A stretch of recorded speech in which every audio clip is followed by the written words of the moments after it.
New videos every day. Welcome back, everyone. This is Dr. Jeff Echols, and today we're going to talk a little bit about pain, chiropractic and pain, and what chiropractic can do to help you relieve pain. First of all, what is pain? Well, pain is it's a sign that your body is having damage done to it. When you have an iron that falls on your skin and it burns it, it releases chemicals in your bloodstream that your body immediately picks up and recognizes as pain in your brain. So your pain is actually a good thing. It's your body's way of telling you, hey, don't do that. And we have certain reflexes in place to, of course, pull our hands off of the hot stove and things like that. But pain is a mechanism to help you avoid injury. One time, it was kind of an interesting story. I was out skiing one day, and I had a boot on that was really hurting my foot. And I thought to myself, I'm just going to use mind over matter, and I'm going to completely block the pain out because I have to get all the way across the parking lot to my car.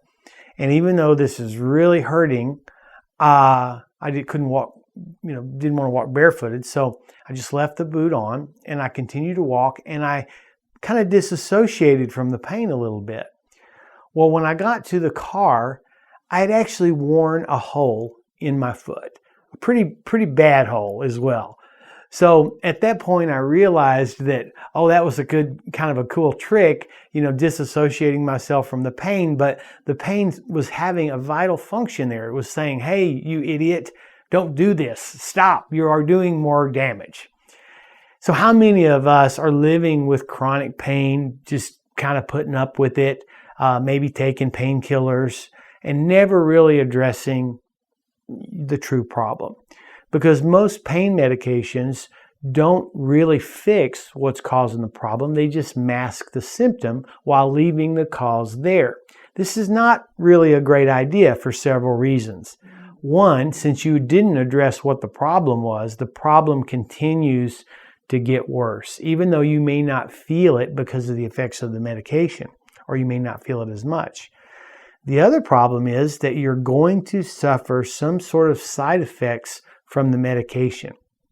Whether it's aspirin or codeine, all of these things have side effects.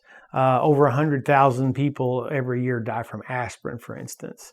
Many different kinds of medications have major problems. A recent drug that was on the market was, I believe, Celebrex, and a lot of people have died as a result of that medication due to joint pain and those kinds of things.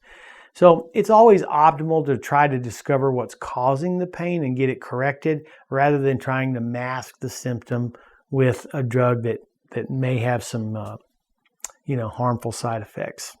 Let me give you a little bit of an analogy about how this might work. Let's say you have a pebble in your shoe. Everybody's had that experience.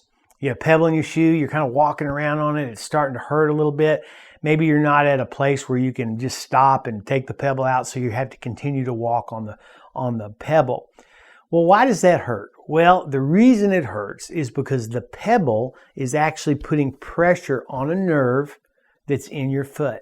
And that nerve, of course, is sending a signal up to your brain, and it's saying, hey, we got a problem down here, you need to handle it. There's also probably tissue damage that's being done from the actual physical rock being placed against the skin and damaging cells and those kind of things, which also causes pain. So what are some of the ways that we could fix this? If somebody came up to you and says, oh, you look like you're in pain, what's wrong? And you said, well, I've got this pebble in my shoe and my foot is all on fire. It's just killing me. And they said, well, why don't you take some aspirin for it?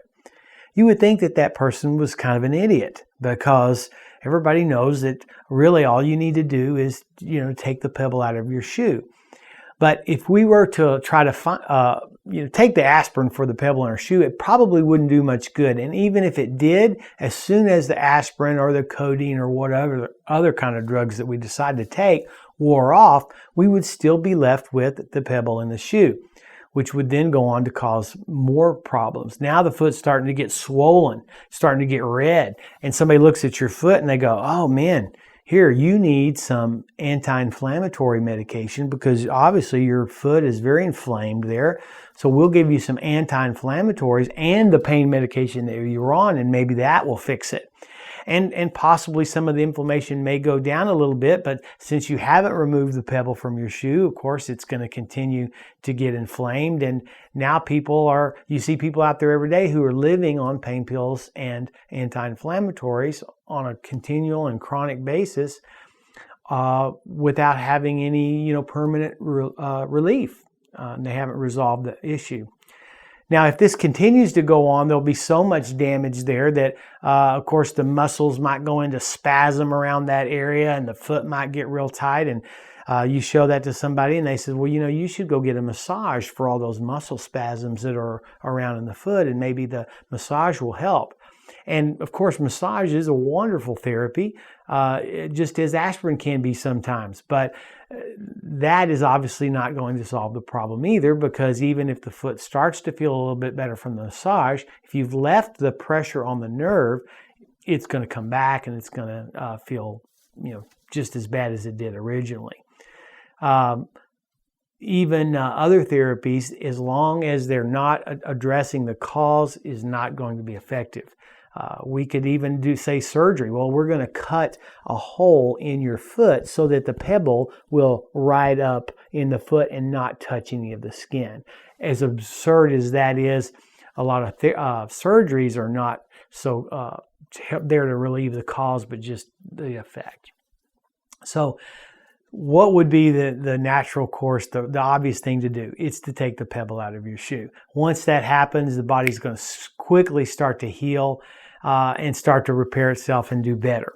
So when you have a pinched nerve, which is basically the same thing as having a pebble on that nerve putting pressure on it, when you have a pinched nerve in your neck or in your back, or there's some joints in your wrist or the elbow or anywhere in the body that are not in the proper alignment and they're causing pain and swelling and inflammation, taking medication for those things is kind of like trying to medicate a pebble in your shoe. It's just not going to work. It's going to have very limited benefits. So we always want to try to find out, and that's what chiropractic does. We always want to try to find out, well, why is this happening? Why is this inflammation here? Why is this pain here? And then start to address it that way.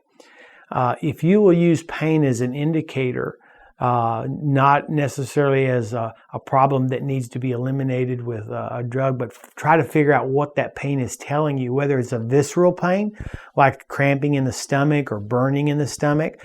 That's a real good example. People get burning in their stomach and they just take an antacid for it, which may make the symptoms go away temporarily, but it does nothing to actually fix the cause of the problem. If it did, they would never have to take another antacid, and we all know that's not true. They'll take them at every meal, or especially if they eat a big meal. So there's a lot of things that we can do as nutritionists and chiropractors to help boost that digestive system so that those kind of measures aren't needed.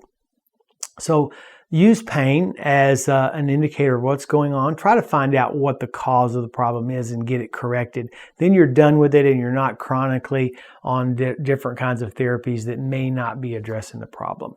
I hope this has been of help to you. If you need further information, please go to my website, jeffechols.com. Thanks.